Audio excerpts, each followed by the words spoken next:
Welcome to the Human Capital Innovations Podcast, your go-to source for personal, professional, and organizational growth and development. We hope you tune in often for all things people management, organizational development and change, organizational leadership, and social impact related. Maximize your personal and organizational potential with Human Capital Innovations Podcast.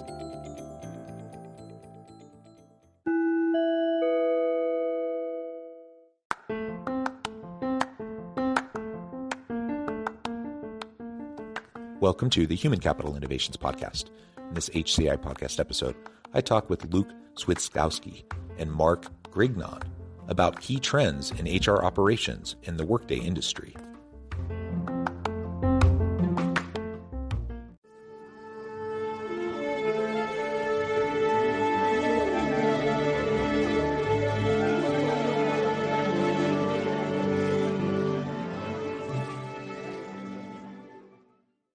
Luke and Mark, welcome to the Human Capital Innovations Podcast. Thanks, John. Happy to be here. Yeah, it is a pleasure to be with both of you today. I'm super excited to have a nice conversation around the key changes and trends in the HR operations space and within the Workday industry. We're going to be talking about those significant changes and trends, both, as we've seen happening over the last couple of years, but also looking into the future and looking into 2022 and beyond. As we get started, I wanted to share Luke and Mark's bio with everybody. As one of the founders of Cognitive, Luke Switkowski lives and breathes Workday. He understands that going live with Cognitive's new system is just the first step in a long partnership with Workday and its ecosystem. Implementations are fast and furious, with work like reports, dashboards, and knowledge transfer often postponed until after a go live. Starting Cognitive gave Luke the space to find and implement a consulting model that made sense logistically and validated his theories on its structure while fostering a work culture fueled on collective team successes and never-ending support for one another. Mark Grignon oversees the firm's fleet of consultants and manages all sales and business development. Prior to launching Cognitive in 2016, he spent 5 years managing the Workday post-production support department at Meteorax, acquired by IBM. He has nearly a decade of experience providing Workday support to Fortune 500 companies and specializes in advanced compensation and security. He holds a BA in entrepreneurship from Suffolk University and grew up in Detroit. And I know, Mark, you're joining us from Tahoe. Luke, are you there as well? No, I'm actually on the East Coast, just outside of Boston, Mass. Outside of Boston, wonderful. And I'm joining you from south of Salt Lake City in Utah. So we're kind of all over the place. Great to be with all of you. Before we launch into the conversation, maybe we can start with Luke and then Mark. Anything else you would like to share with listeners by way of your background or personal context? I think the one thing that we can say is that Mark and I have both been consultants basically most of our professional lives, if not all of it. And so the company that we've built and the services that we provide have all come from a consultant background. We were never professional managers before we started Cognitive or anything like that. So I think you might find that refreshing that the way we built our company is basically bottoms up, starting with just two people that did project work. Yeah, I like that. And Mark? Yeah, no, that's a great point. I'll also say I think one of the things we're going to end up talking about, sort of almost a bigger trend than necessarily HR or Workday, just sort of this on-demand model and the way that we bill our clients is very unique specifically to the Workday world, but I think lots of consulting companies and lots of industries, similar story. And we sort of see this as a early trend, right? that everyone will be doing it this way eventually. They just don't know it yet. So, it's sort of a larger consulting trend, I think, in general, or professional services trend, even maybe not even consulting. Yeah. I think professional services, absolutely. And certainly consulting. I really appreciate that insight as well. So as we get started, also maybe Luke and Mark, both of you can chime in, of course, as you're both co-founders, but tell us a little bit more about Cognitive, the driving force behind that. Why did you start that firm, and then we can get into some of these changes and key trends. Yeah, I think we started Cognitive because I think we're always passionate about the post-production services space, specifically in the Workday space. I think it's usually an overlooked area because all the focus is on deployments. But a lot of client successes are actually happening after they go live. So you stand up your Workday system or whatever HR system you want to think of.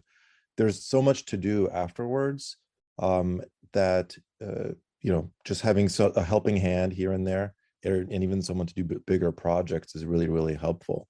And having kind of this frictionless relationship with minimal red tape, you just kind of pick up the phone and call us whenever you need that. I think that really fosters a nice working environment for both the client, and ourselves. So that's really why we built it, the company rather. We never really expected to be where we are today after, let's say, 5 years, because we started with just 2 people, and now we have close to 130 and over 200 Workday customers that work with us every day. But that's what we're passionate about, and we just love this space. Yeah, no, and to a certain degree, this started, prior to starting Cognitive, in the sense of, our last company, Meteorix, which you just mentioned, was one of the first sort of boutique Workday consulting companies. And back when Luke and I got started in the Workday ecosystem, there were very few clients. I want to say we were in the hundreds, 100, 200 clients roughly, Workday live at that time. Now there's 4,500 or 5,000 close to, right? So really early on in the ecosystem. And to Luke's point, the sort of production support side was overlooked, and it became sort of an obvious opportunity, let's call it, where Luke and I sort of sat down and said, look, we want to focus on this.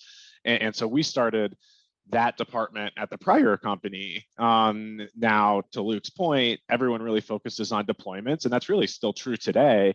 And with Workday's model being a SaaS application, the goal really is to get people live faster. And so more and more becomes post-go live. So it's just one of those things that was very obvious, that there was going to be a huge market, and this was really going to be a big opportunity that, for a variety of reasons, people decide not to pay attention to, which again is sort of interesting. And I know, probably 8 years ago, when we first had this conversation, Luke and I, we were both, I think, nervous. We need to do this now, or someone else is gonna, do this. And it's still one of those things that gets overlooked, which surprises me still to this day. It's like, yeah. Well, very, very good. And perhaps we can step back for just a moment. I suspect, I would hope that many listeners are familiar with the Workday ecosystem as you describe it, but I suspect some aren't. So perhaps you can explain that the ecosystem briefly and simply for us, and then we can move into talking more about really how it's utilized within organizations and get into these changes in key trends. Sure. So, I mean, we can definitely speak to that because Cognitive is a very proud and happy Workday customer itself. So we bought Workday last year and deployed it. So the way that works is when you purchase Workday, you get assigned a deployment partner. So that's either Workday themselves or one of their partners that are part of the Workday ecosystem. It's an extremely closed ecosystem. There's a limited number of partners. It's not like hundreds and hundreds of companies that are in this thing. It's a few dozen actually. And then once you are deployed, then I guess in terms of options of what you do afterwards, the kind of that opens up a little bit. So you can stick with a deployment partner that maybe specializes in the post-production space, or what we see a lot also is the independent consultant market is very, very prominent right now, actually in any space, not just Workday. So a lot of companies turn to independent consultants and contractors that they trust, that they want to work with, short-term and long-term. And you can also, kind of go outside the ecosystem, if you will, and engage in a company like with company like Cognitive. There are other firms like us in this space where they're not an official Workday deployment partner, but they do play in the Workday space. So we're not really the only ones. But that's basically the Workday journey and then how that plays out. In terms of our deployment, we were deployed by Workday themselves, so that like I said, that's an option. So Workday Professional Services can be involved and deploy it for you. Yeah, excellent, excellent. Okay, so with all this foundation laid, let's talk now about some of those significant changes and key trends that you see in the Workday space, in HR operations, both in leading up to where we're at today, but also moving into the future, 2022 and beyond.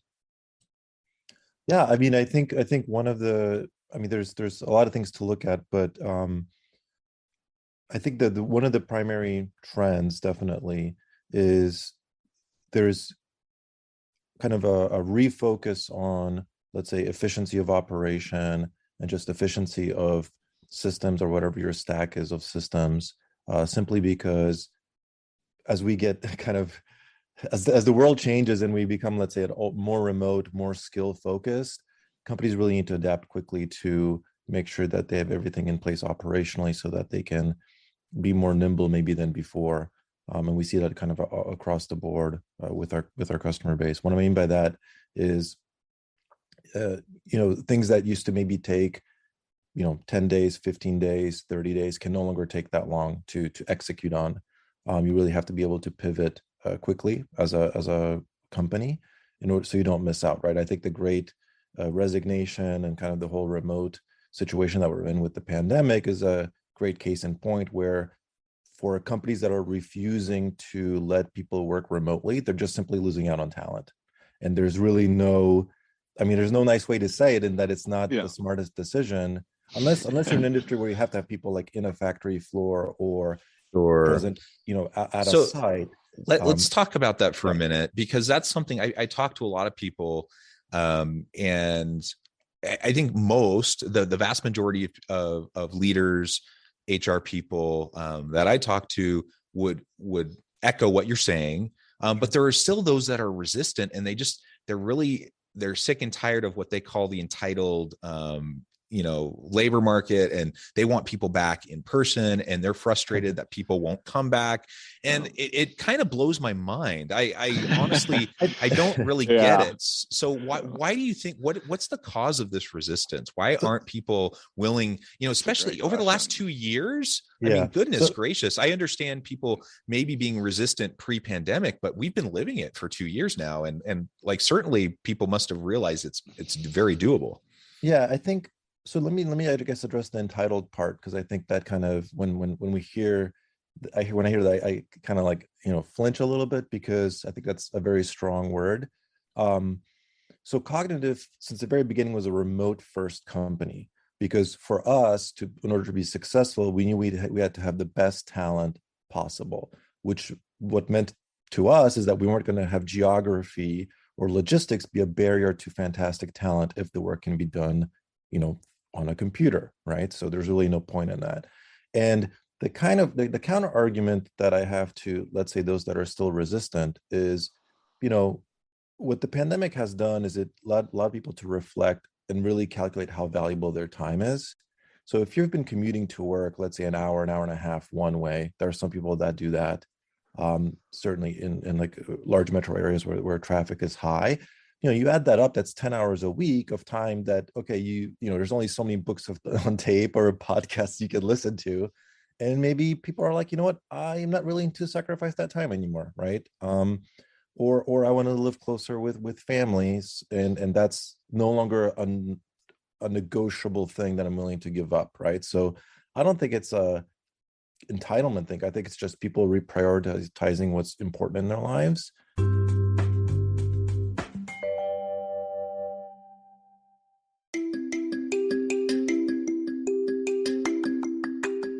I'm excited to announce the publication of my new book from HCI Press, Bluer Than Indigo Leadership: The Journey of Becoming a Truly Remarkable Leader. Early in my adult life, I learned about an Asian proverb that translates as bluer than indigo. If you think about the color indigo, it is a brilliant, deep, and vibrant blue, what some would call the bluest of blues. To have something that is bluer than indigo is rare and truly remarkable.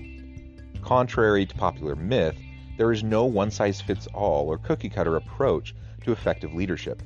There's no silver bullet, no secret sauce, no go-to model that will solve all of our problems. The truth is, great leaders have all had their unique strengths and flaws, and have all had to discover and then pave their own distinctive path in their life's journey to fulfill their leadership potential. Bluer Than Indigo Leadership will help you discover your own path and explore those ordinary, everyday actions that will help you respond to an uncertain future and produce extraordinary results for individuals, teams, and organizations.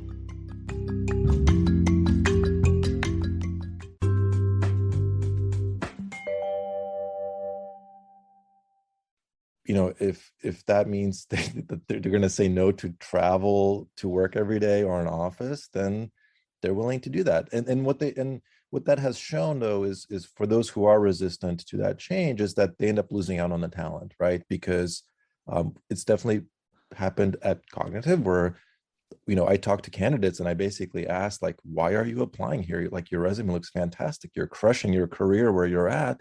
And, they'll say, well, I'm being asked to go back in the office and it's a non-starter for me. So I guess, we get to win in that regard. Yeah, it's hard to Yeah, rationalize because we've been remote forever. So for us, it just makes sense. So when we hear about people just putting their foot down, it's very hard. I mean, I think there's some sort of obvious financial reasons. People own big offices and are paying for them and want people using them. I mean, I think there's something to that, like, right, for sure. And there's also probably some people that themselves have to go back to the office or feel like it. And therefore, if I have to be here, everyone else should be here, right? And there's probably somewhat of that attitude as well. But I mean, to Luke's point, I don't think it really matters because it's going to shake itself out because people are just going to leave those places and they'll have to get with it or they'll literally tank their business. So it's going to work itself out. The fact the pandemic's lasted as long as it have, the ship has sailed, right? Like, you could have made an argument after 6 months that we needed to go back, but after 2 years, people aren't going to want to hear it, right? It's just that everyone's moved their lives. I mean, I'm a prime example. I was in the Bay Area. Now I'm in Tahoe. You're not convincing me to go back to San Francisco. It's just not going to happen, right? So, there's many other people. I mean, it's completely shifted the real estate markets. Obviously, you yourself in Salt Lake, right? Another place that's seen a boom because of this. So it's just not going to go back. People value their time more. To Luke's point, people have been able to reevaluate their lives and go, "What have I been doing for the last 10 years?" Right? Like, this is crazy. I'm never doing that again. Even if I have to make a little less money, it's worth it, right? And I don't think anybody ever goes into retirement saying to themselves, man, I wish I worked an extra 10 hours a week, right? During my career. That almost never happens. So I think it's almost like a natural rebalancing a little bit. And honestly, we're seeing it because we do Workday support, right? So our clients ask us to do compensation or relocating or new locations that they're building, so on and so forth. And we've seen a number of our clients get into initiatives, right, around getting people back to the office or not, right? And I mean, I think it's somewhat industry specific to the point Luke made. There's maybe more old school mentality industries that are just going to be a little more stubborn, I think, than others. But I mean, it's going to shake itself out. Everyone's just going to go somewhere else. And we think that the next phase of this, so if you look at just the US, right, it's like so we are in 30 states employee wise, but we also have a presence in Canada and India.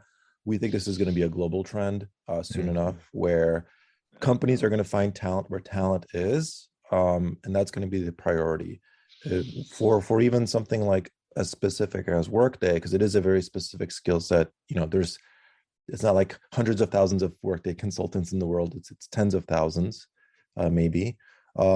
It's very niche, right? So you're going to go where the talent is, and I think because of that specialization, and for any individual that is in a specialty field, whether that's accounting or statistics or data analysis, you're going to get to pick where you work, because the companies will hire you because they need those skill sets.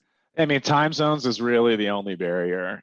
We have to deal with customers, so people have to be on the phone at certain times of day, like that you're not getting around.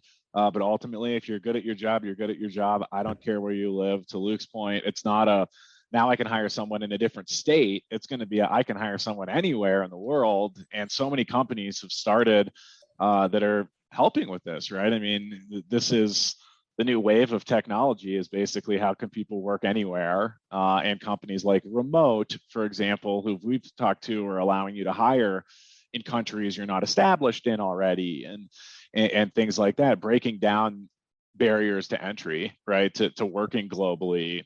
That is the next phase of this, right? It's not just a I can live anywhere in the US thing, right? Yep. Yeah. 100%. Yeah. So definitely the trend has been towards more and more distributed workforce. So whether we're talking about a hybrid environment or a fully virtual workspace, the reality is these geographic barriers have been broken down, at least in many, if not most organizations. There are still those lagging organizations and resistant leaders, but we continue to move forward in that way. And you've already referred to, Mark, a little bit about how you at Cognitive and using Workday, how you are assisting organizations to do this, to make that transition. Maybe you can speak a little bit more specifically to that and what specifically you're doing to help. Well, I mean, ultimately, all of our customers managing their workforce in Workday, it could be a variety of different things, but maybe actually the best example is with Rooster, the product that we created around interview scheduling, because that's a huge shift. A lot of companies doing lots of interviews in person, obviously that hasn't happened, right? So there's been a huge shift towards remote interviewing, for example, and our product, it actually was timed very well for that shift where people are setting, obviously, like Zoom lit on fire, right? Everyone had Zoom accounts for the first time, or WebExes, or whatever the case may be. And so a lot of organizations scrambling to figure out how to make that work, where they had only ever interviewed someone in the office. And that required changes to their Workday business processes and configuration and notifications, people using SMS to text message people where maybe that wasn't something that they were doing before. New communication channels. We're about to use WhatsApp for that as well for some of the international employees. And just the way people are having to communicate. Again, I think one of the things we've always noticed as a remote organization is communication needs to be like double and triple, as good as if you are in person. And I think that's something that organizations are, struggling with or grappling with as well. And just, however you can get to them, right? Is it Slack, your home base? Is it text messaging? Is it Workday? Is people's home bases sometimes? Is it ServiceNow? Is it whatever place? Everyone's trying to get that sort of employee experience portal so everyone can feel like they're part of the family, even though we're all sitting in our living rooms, right? Like that's a real problem, actually. It's not easy to do either. There are advantages to being in person, right? Like as a remote company, we can actually admit that, right? There is something to being in person for sure. But I think ultimately the pros outweigh the cons, I guess, but there are cons, right? There is advantage to being in front of somebody's face, right? Yeah, and I think even something as simple as self-service, right, and mobile usage of an application. I think Workday was definitely way ahead of everybody else in terms of kind of being mobile first for a lot of transactions and things like that. And even though, self-service for both employees and managers has been around for 15 years now, technically, the rate of adoption of these technologies within organizations is maybe not as fast as people think. And what this kind of remote environment has done is it kind of accelerated that, right? So if my workforce is going to work in a distributed way, I need to find ways for them to engage in a distributed model so that they can be engaged with the people in the process and the systems. So we're definitely seeing, an uptick in just companies kind of going like, okay, fine, we will finally allow managers to do XYZ transactions and initiate them on their own without having to go to an HR partner or a comp partner or whatever. And that's been accelerating for sure, especially in the last year and a half, 2 years. Yeah, and that's actually interesting too, like how people are measuring things, right? Like you used to see someone do something in the office, right? So you knew it was happening. Now it's well, how do I know you're even doing stuff, right? So people are measuring, are you actually logging into the system? Are you doing your job through self-service? To Luke's point, what's actually happening? I have to measure what you're doing. I can't just be the water cooler hero, right? That everyone likes in the office. I actually have to do something, right? And so people are measuring a lot more than they used to as well. That's also true. Like the reporting has gotten into usage and who's doing stuff and not just sort of the end result, right? Which is kind of interesting, actually. Yeah. Yeah. Well, very good. Luke and Mark, it has just been a pleasure. I note the time, and the time has flown by. I'm going to have to let you go here in just a minute. Sure. We could go on and on and on, but before we close for today, and you're welcome back anytime, we can continue the conversation. But before we close today, I wanted to give you a chance to share with listeners how they can get connected with you, find out more about your organization, your team, and then give us a final word on the topic for today. Sure. So I'll let Mark do the final word, but you can find us at cognitiveinc.com. That's KOGNITIVINC.com. That's our website. And then if you're interested in, interview scheduling and assistance in that area, our product is called Rooster, and that's at rooster.us. Easy name to remember. So Mark, feel free to give the final word. Yeah, I mean, I think ultimately we talked a lot about just remote work specifically. And, again, as far as final word is concerned, I do think it's one of those things that's not going away, right? So like anybody that feels like, coronavirus is going to disappear and therefore I'm going to be able to get everybody back to the office is kidding themselves. And so, yeah, I mean, it's just one of those things that you got to get with it. You got to get on that train or you're going to get left behind ultimately. I think it's really that simple, which is going to be good for us. Ultimately, I'm waiting for people not to get on the train actually, so that we can start poaching people from them. So it's one of those things that people need to get with it, or you're not doing yourselves any favors, right? Yeah. Adapt or die. Right. Yeah. Right. Exactly. Yeah. Well, very good. Luke and Mark, it has been a pleasure. I encourage listeners to reach out, get connected, find out more about what you can do for them. And as always, I hope everyone can stay healthy and safe, that you can find meaning and purpose at work each and every day. And I hope you all have a great week.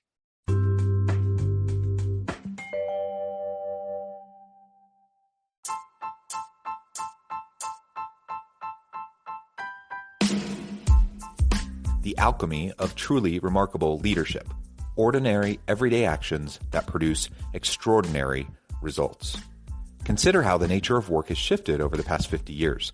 With increased globalization, rapid technological advancement, and the shift in economic composition, the average job of today looks very different than the average job of 50 years ago. What will the jobs and organizations of tomorrow look like? Moreover, what does this all mean for organizational leaders? What are the core competencies and capabilities of organizations and their leadership that are prepared for continued disruption and geopolitical and socioeconomic shifts? Regardless of what the future holds, increasingly, leaders need to be socially minded, data-driven, decisive, champions of talent, and disruptors of the traditional notions of leadership, teams, organizations, and work. The alchemy of truly remarkable leadership will help you to explore your own leadership competencies and capabilities and consider ways to apply and implement them into your workplace and personal life.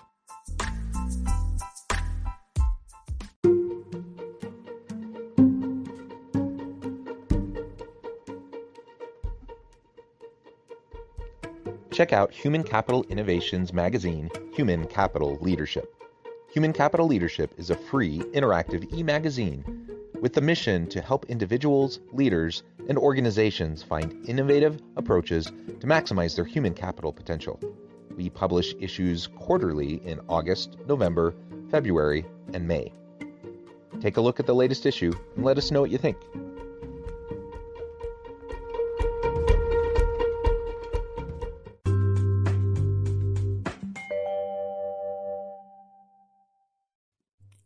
Thanks again for joining us for this episode of the Human Capital Innovations Podcast. I hope you stay healthy and safe and that you have a great week.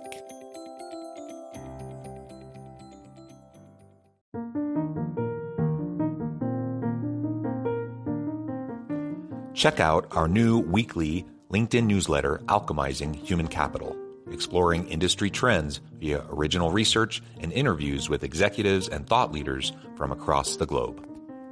We look forward to having you join us.